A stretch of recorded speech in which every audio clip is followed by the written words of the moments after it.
எல்லாருக்கும் வணக்கம். அரட்டை ஸ்குவாட் அசம்பிள் ஆயிருக்கோம். மட்டு இல்லாம முதலாளி, லாக்குல், நான் எல்லாம் பேச வந்துட்டோம். மேட்ச் வந்து சிறப்பா முடியும் தருவாய்க்கு வந்துருச்சா? முதலாளி என்ன நினைக்கிறீங்க? லாக்குல் என்ன நினைக்கிறீங்க? இந்தியா வந்து டெஃபினெட்லி அப்பர் ஹேண்டு. சுப்மன் கில்லோட பெஸ்ட் எவர் மேட்ச்னு நினைக்கிறேன் அக்ராஸ் ஆல் ஃபார்மேட்ஸ். இன்னைக்கு வந்து வச்சு செஞ்சுட்டாரு. 400 ரன்னுக்கு மேல அடிச்ச எலைட் லிஸ்ட்டுக்கு போயிட்டாரு. அப்படி ஒரு இன்னிங்ஸ் 5 திருப்பியும் பேட்ஸ்மேன் தான் அடிச்சாரு. அடிச்சிருக்காங்கன்னு நினைக்கிறேன் இந்த மாதிரி. ஆமா, அடிச்ச 5 பேருமே ரவுடி தான். கேஜிஎஃப்ல ம். வர்ற மாதிரி. எல்லாம் Graham, Gooch, Mark Taylor, Brian Lara, அந்த லிஸ்ட்ல வந்து சோழர் பரம்பரையில் ஒரு எம்எல்ஏ வந்துட்டாரு. ம். என்ன நினைக்கிறீங்க மேட்சை பத்தி? சொல்ல ஆரம்பிங்க, அப்படியே நானும் வரேன் உள்ள. அதான் இப்போ இன்னைக்கு ஃபுல் நம்ம நேத்து பேசுன மாதிரி டீ வரைக்கும் ஆடுவாங்க. அதுக்கப்புறம் கடைசி ஒரு ஒரு 3 விக்கெட் போகும்னு சொன்னேன், போயிருச்சு. 3 விக்கெட் டீ போயிடுச்சு. வரைக்கும் ஆடுவாங்க, அப்புறம் டீ தீந்து போச்சுன்னு சொல்லுவேன். நீ கொஞ்சம் டீக்கு அப்புறம் போகும்னு சொன்னாங்க. விக்கெட் விட்டுருவாங்க எந்த 2 டீமும் சரி. சீக்கிரம் டிக்ளேர் பண்ணுவாங்கன்னு நிறைய பேர் கேள்வி கேட்கலாம். ஆனா for some reason 600 target set பண்ண முடிவோட போயிட்டாங்க. அது அதுக்கப்புறம் இந்த நிதிஷ்குமார் ரெட்டி வந்தாரு, அவர் சிங்கிள் அடிச்சாரு. அவர் ஷார்துல் தக்கூர் வந்து நான் அப்படியே ஃபாலோ பண்றேன்னு, எந்த ஃபார்மேட்டையும் அப்படியே ஃபாலோ பண்றேன்னு ஃபாலோ பண்றாரு. அதுக்கப்புறம் நல்ல ஸ்கோரு தேங்க்ஸ் டு இல்ல கில். நல்ல ஸ்கோர் தான். பட் ஆனா நான் வந்து நேத்து நம்ம சொன்ன மாதிரி கருண் நாயர் கொஞ்சம் கிட்ட இருந்து கொஞ்சம் நல்லா எதிர்பார்த்தோம். லைக் கருண் நாயர் கொஞ்சம் அடிச்சிருக்கலாம். கருண் நாயர்கிட்ட இருந்து எதிர்பார்க்கிறாரு, ஆனா அடிக்கதான் மாட்டேங்கிறாரு. பாவம் ட்வீட் எல்லாம் போட்டாரு. ரொம்ப உலகமே ஃபீல் பண்ணிச்சு அந்த ட்வீட்டுக்கு. அவருக்கு வாய்ப்பு கிடைச்சிச்சு, ஐபிஎல்ல கிடைச்சிச்சு, ஒரு இன்னிங்ஸ் அடிச்சாரு, அதுக்கப்புறம் அடிக்கவே இல்லை. இதுலயும் வந்து நல்ல வாய்ப்பு, நல்ல பேட்டிங் கண்டிஷன்ஸ். இதெல்லாம் இந்த பர்மிங்ஹாம்ல இந்த கண்டிஷன்ஸ்ல இப்ப கில்லெல்லாம் வந்து ஆயுசுக்கும் அவர் சொல்ற மாதிரி ஒரு இன்னிங்ஸ் ஆடிட்டாரு. கில்லு 400 ரன் ஒரே டெஸ்ட் மேட்ச்ல வச்சு முடிச்சிட்டாரு. இப்ப இதுக்கு மேல அவர் கேப்டன்சி முன்ன பின்ன இருந்தாலும் அந்த ப்ரெஷர்னால வந்துச்சு. இவர் இனிமே வந்து ஒரு கேப்டன் ஆக்குனா அந்த பேர்டன் இருக்கும், அந்த பேஜுக்கே இடம் இல்லை. ஒயிட் பால் கேப்டன், இது ரெட் பால் கேப்டன் அப்படிங்கிறது வந்து அவர் ஃபார் அட்லீஸ்ட் ஃபோர்சியபிள் ஃபியூச்சர் கில்லு தான் அப்படிங்கிற அந்த டிபேட்டை அவர் சீல் பண்ணி முடிச்சிட்டாரு. அவருக்கும் வந்து பர்சனலாக இட் வாஸ் குட், ஃபார் டீமுக்கும் வந்து அதை பெனிஃபிட் பண்ணுற மாதிரி ஆயிடுச்சு. ஸோ இந்த மாதிரி பர்ஃபார்மன்ஸஸ் தான் தேவை. அதை அவர் பண்ணிட்டாரு. கருண் நாயர் அதை பண்ணியிருந்திருக்கலாம். வேணா இப்போ வந்து இவங்களுக்குலாம் இடம் இல்லாமல் சுற்றிட்டு இருந்தாங்க. இதே கில்ல ட்ராப் பண்ணாங்க. நான் இந்த டீமில் ஆஸ்திரேலியா டூரில் இந்த சுப்மன் கில் வாஸ் ட்ராப்டு ராகுல். ஏன்னா வந்து அப்போ இடம் இல்லை. ஜெய்ஸ்வால் கில் 2 பேர் ஒருத்தர் தான் ஆட வேண்டியதாக இருந்துச்சு. இப்போ வந்து கோலி, ரோஹித் 2 பேர் இல்லாதனால இப்போ கருண் நாயர், கில் 2 பேர் உள்ளே வந்திருக்காங்க அந்த ஸ்பாட்டில். இப்போ 2 பேர் ஆடுறாங்க. ஏன்னா கேஎல் ராகுல் முன்னாடி ஆடினாரு. மற்ற டீமு இவங்க அதே தான், பந்த், மிச்ச ஜடேஜா இது. ஸோ அப்படி இருக்கும்போது அந்த சான்ஸை நீங்கள் யூஸ் பண்ணணும். நீங்கள் வந்து இப்போ லிட்ரலி கருண் நாயர் விளையாடுறது வந்து இப்போ என்ன விராட் கோலி ஸ்பாட்டில் விளையாடிட்டு இருக்காரு அவர். கில்லு விளையாடுறது ரோஹித் சர்மா ஸ்பாட்டில் விளையாடிட்டு இருக்காரு. அப்போ வந்து you should have used it பெட்டர்னு நான் நினைக்கிறேன். ராகுல் ஒரு 50 அடிச்சாரு. கருண் நாயர் வந்து தெரியல, மிஸ்ட் ஆப்பர்ச்சுனிட்டி. ஆனா கேட்ச் எல்லாம் பிடிச்சிட்டாரு. அவர் இன்னும் அவருக்கு என்ன டெக்னிக்கல் வச்சிருக்காங்க. நீ தானே சொன்ன நேத்துக்கு கேட்ச் பிடிக்கிறதுக்கு தான் அவர் வச்சிருக்காங்க. ஆமா ஸ்லிப்ல கேட்ச் பிடிக்க தான் வச்சிருக்காங்கன்னு மட்டும் சொல்லிச்சு. ஆமா பிடிச்சிருக்காரு அது. ஆனா அன்பார்ச்சுனேட் சொல்ல முடியாது. ஏன்னா அவரே கொஞ்சம் கேட்ச்ல ஆடி இருக்கலாம், கொண்டு போயிருக்கலாம். கில்லுக்கு பாராட்ட வேண்டியது என்னன்னா, ஃபர்ஸ்ட் கொஞ்சம் நடுவுல ஸ்லோ டவுன் ஆனாரு. பட் இந்த எண்டு வந்து நல்லா கவுண்டர் அட்டாக் பண்ணி ரன் பால் அளவுக்கு கொண்டு வந்துட்டாரு. 161 ஆஃப் 162 பால்ஸ். செஞ்சுரி அடிச்ச பிறகு கொஞ்சம் நல்லா ஆக்சிலரேட் பண்ணிட்டாரு. இன்னொரு கீ ஃபேக்டர் வந்து பண்ட். அவங்க 2 பேரும் சேர்ந்து வந்து 100 ரன்ஸ். பந்த் 2 கேட்ச விட்டாங்களே, அது எதுவும் பிடிச்சிருந்தா மேட்ச் மாறி இருக்குமா? சான்ஸ் இருக்கு. வெற்றி சொல்ற பாயிண்ட் தான் முக்கியமான பாயிண்ட். பந்த் வந்து அதுதான் வந்து டிஃபைனிங் மொமெண்ட் ஆஃப் த மேட்ச்னே நான் சொல்லுவேன். ஏன்னா அவர் உள்ள வரும்போது 3 விக்கெட் போயிருந்துச்சு, டக்குன்னு போச்சு அடுத்த விக்கெட்டும். அப்போ வந்து அவர் அட்டாக் பண்ண ஆரம்பிச்சாரு. அவர் அட்டாக் பண்ணாமல் அவுட் ஆயிருந்தாரு அப்படின்னா வேற மாதிரி போயிருந்திருக்கலாம். குட் ஆஃப் ட்ரிகர்ட் கொலாப்ஸ் அப்படின்னு நான் நினைக்கிறேன். பந்த் அடிக்க கேம் ஆஃப் கேட்சை விட்டாங்க 60 ரன். அப்போ வந்து கில் வந்து 20 ரன்ல தான் இருந்தார். பந்த் வந்து அந்த மொமெண்டம் கொடுத்தது வந்து பந்த் தான். மேட்ச் வந்து இங்கிலாந்து விட்டு போக ஆரம்பிச்சது அந்த பாயிண்ட்ல தான். பண்ட் அவுட் ஆயிருந்தாருன்னா கேட்ச் விட்ட மாதிரி நீ சொன்ன மாதிரி ஜடேஜா நேரம் பவுலிங் போட்டு இருந்திருப்பாரு. ஜடேஜா போடலனாலும் 3 விக்கெட் எடுத்துட்டாங்களா, அதான் மேட்ரு. அது வந்து ஆகாஷ் தீப் வந்து அவர் இப்படி சொல்லிட்டாருல, ஆகாஷ் தீப் இங்க தாண்டா அப்படின்ட்டு. அதாம்ல வர்கீஸ் பிரிச்சு மேஞ்சிட்டாரு. Why he deserves to be இந்த மட்டும் சொன்ன மாதிரி high strike rate with new ball வந்து ஹி ப்ரூவ்ட் ஹிம்செல்ஃப். அந்த 2 விக்கெட் அது ரூட் எடுத்த பால்னா, அந்த ரூட் பால்னா கொஞ்சம் வெறித்தனமான பால் தான் ஆக்சுவலா. இல்ல இன்னைக்கு ஆக்சுவலா இல்ல இன்னைக்கு ஆக்சுவலா 2 பால். ஒன்னு வந்து டங்கு வந்து ராகுல் அவுட் ஆக்கின பால். நான் பாக்கல. ராகுலோட வந்து மிஸ்டேக்னு நிறைய பேர் சொல்றாங்க. அதோட ஆனா ஆகாஷ்தீப் பால் தான் நல்ல பால்னு நினைக்கிறேன். அப்படிதான் நான் பீடாட்டையும் கேட்டேன், அவர் அப்படிதான் சொல்றாரு. இல்ல இது அந்த பால்லாம் வேற வாய்ப்பு இல்லைன்னு நினைக்கிறேன். உன்னை எல்பிடபிள்யூ ஆயிருப்பாங்களா, அவுட்டு தான், வாய்ப்பே இல்லை. ம். ராகுல் பால் வந்து அதாவது கேரளாவில் அவுட் ஆன பால் வந்து ஸ்டெம்ப் பறந்ததெல்லாம் ஒரு பாஸ்ட் பவுலர் ஸ்டெம்ப் பறக்க வைக்கிறதெல்லாம் பார்த்து ரொம்ப நாள் ஆச்சு. அது ஒரு பார்க்க நல்ல ஃபீல். அந்த இன்னைக்கு பால் ஆஃப் த மேட்ச்னா அந்த பாலா இல்லாட்டி ரூட் அவுட் ஆன பாலா, 2 பால் தான் கண்டென்ஷன் சொல்லுவேன். அது நல்லா ஆக்சுவலா டங் போட்டாரு. மற்றபடி ரன்னும் கொடுத்தாரு, நல்லா முடிச்சேன் அதே நேரத்துல. பட் ஆனா அவர் தான் எனக்கு ஆக்சுவலா ஸ்ட்ரைக் பண்ணது காலையில. அவங்க கொஞ்சம் கண்டென்ஷன் கொண்டு வந்தது அவர் தான். பஷீர் வழக்கம் போல காவாசி ஓவர் அவர்லாம் போட்டார். 25 ஓவர் கிட்ட அவர் போட்டு விட்டாரு. ஐ டோன்ட் திங்க் அந்த அளவுக்கு டேர்ன் ஆகல. சோ இப்போ எதுக்குடா அவரை வச்சிருக்காங்கன்னு தெரியலையாடா. ஸ்பின்னர் ஒருத்தராவது விளையாடணும்ல. வேற யாரும் இந்த ஒரு பஞ்சாயத்துனா 2 பேர் சைட்ல உட்காரணும்ல. ஒருத்தர் செம்பு வச்சு நடுவுல உட்காரணும், 2 பேர் சைட்ல உட்காரணும்ல. இன்னொரு ஸ்பின்னர் வந்து லீச் அவரை கண்டென்ஸ்லயே எடுக்கல. அப்படி இருந்திருந்தா நம்மளுக்கு இன்னும் கொஞ்சம் ஈஸியா கூட போயிருக்கலாம், சொல்ல முடியாது. அதில் ரஷீத முதல்ல இருந்தே ஒயிட் பால் பவுலராகவே ஒதுக்கிட்டாங்க.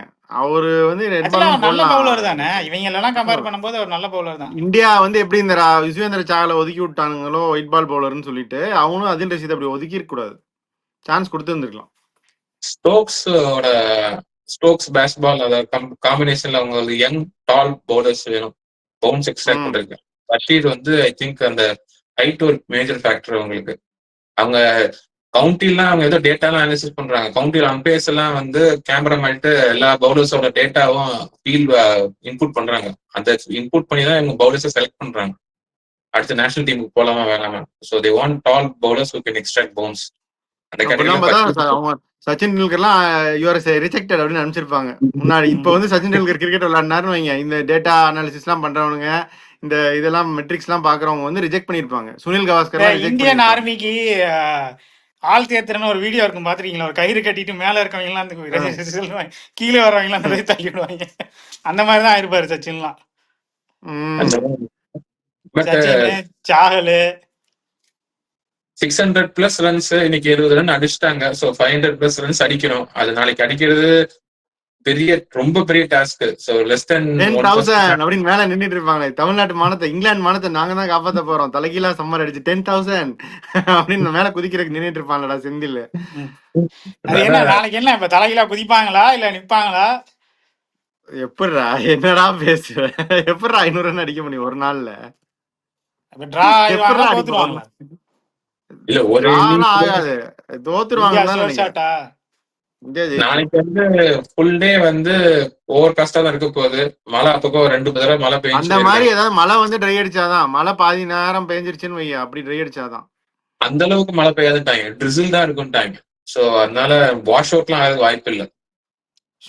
இந்தியா தான் 90 ஒரு 70 ஓவர் நடந்தாலும் இந்தியா ஜெயிச்சிரும்டா. 70 over maximum.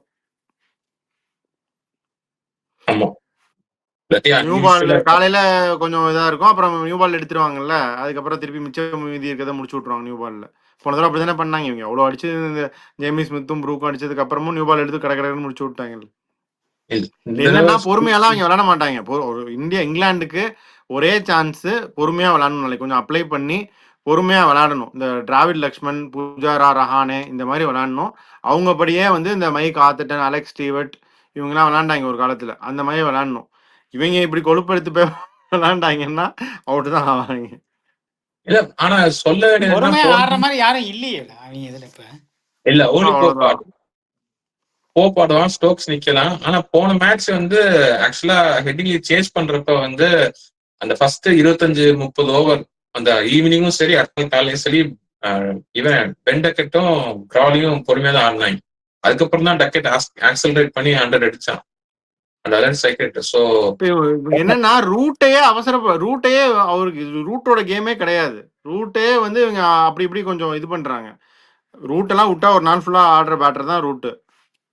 ஆமா ரூட் அது பண்ண போறாரு இது பண்ண போறாருன்னு இருந்தாங்க.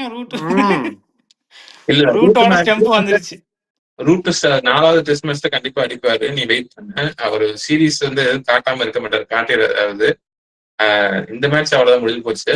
ஆனா அவங்க என்ன 600 ரன் அடிச்சா அது ஒரு பெரிய சாதனை தானே. இல்ல க்ளோஸா கொண்டு போனா கூட நாங்க இவ்வளவு தூரம் கொண்டு வந்துட்டோம்னு காமிப்பாங்களே. அதுக்காகவே அவங்க அக்ரெசிவா ஆடுவாங்க. டார்கெட்டுக்கு போவாங்கன்ற போட்டும் அது நல்லதுதான். பட் தென் அவங்க சென்சிபிளா விளையாடலாம் இன்னும் கொஞ்சம். 400க்கு அந்த அபவ் அப்படியே சேசிங் வந்து 4 வாட்டி தான் இதுல வரலாற்றிலே நடந்திருக்கான். அதெல்லாம் சேஸ் ம். பண்ணுவாங்களான்னு டவுட் தான். அது ஒன் டேல 90 ஓவர்ஸ்ல. இப்ப இவங்க வந்து பும்ரா இல்லாம ஜெயிச்சிட்டா எவ்வளவு பெரிய பூஸ்ட்னு யோசிச்சு பாருங்க. நம்ம நேத்து பேசினதுதான். ரோஹித் இல்லாம, கோலி இல்லாம, அஸ்வின் இல்லாம, பும்ரா இல்லாம 4 பேருமே சர்டன்டீஸ் ரெட் பால் இந்தியாவுக்கு. கடந்த சில வருஷங்களாவே இந்தியாவை வந்து கேரி பண்ண இந்த 4 பேர் டெஸ்ட் கிரிக்கெட்ல. கோலி, ரோஹித், அஸ்வின், பும்ரா 4 பேர்ல ஒருத்தர் கூட இல்லாம இங்கிலாந்துல வச்சு இங்கிலாந்து அடிக்கிறாங்க அப்படிங்கிறப்போ it will be very famous win. Something to celebrate தான். இவங்க கில்லுக்கு தான் இது வந்து மிகப்பெரிய பாராட்டு மலை. கில்லுக்கு வந்து மிகப்பெரிய கிரெடிட் கொடுக்கணும். ஆமா, இதை கேப்டன்சி அடிச்சுட்டாங்கன்னா இது ஆக்சுவலி பெரிய ஆபைஸா நடந்துரும் நாளைக்கு. ம் ஆல் கிரெடிட் அப்படின்னு goes to Gill and Pant. ஆக்சுவலா பந்து பந்த் ஆல்சோ கில் அந்த shares a major combination. Role. Pant also shares a major role ஆக்சுவலா. பண்ட் அவுட் ஆனா ஜடேஜா கொஞ்சம் ஆங்கர் ரோல் பண்ணாரு. அதே 50 கில் அடிச்சாரு. நிறைய நேரம் ஆஃப் த ஃபீல்ட் இருந்தப்ப பந்து ஃபீல்டு பிளேசிங் பவுலிங் சேஞ்சஸ் எல்லாமே ரொம்ப ஸ்பாட் ஆன். அந்த ஃபர்ஸ்ட் இன்னிங்ஸ்ல டிஆர்எஸ் வாங்கி அவுட் ஆக்கி விட்ட சிராஜுக்கு எல்லாம் வாங்கி முதல்ல காலில் வாங்கினது. ஆமா. அவர் தான். So Pant is playing a good role as vice captain as well. Jadeja கொஞ்சம் ரன் அடிச்சு கொடுத்தாரு. அது பார்ப்போம். ஜடேஜா ஓகே வெற்றி. ஜடேஜாலாம் ஒண்ணுமே ஒன்றும் பண்ண சொல்ல முடியாது. முடியாது. அடிச்சிட்டார்ல 2 வாட்டி. ஜடேஜா இந்த ஸ்பாட் தான் இவங்க திருப்பியும் அதான் நம்ம பேசி ஒன்றும் இது இல்லை. இந்த இதுதான். பட் திருப்பி அவங்க அதே தான் பண்ணுவாங்க.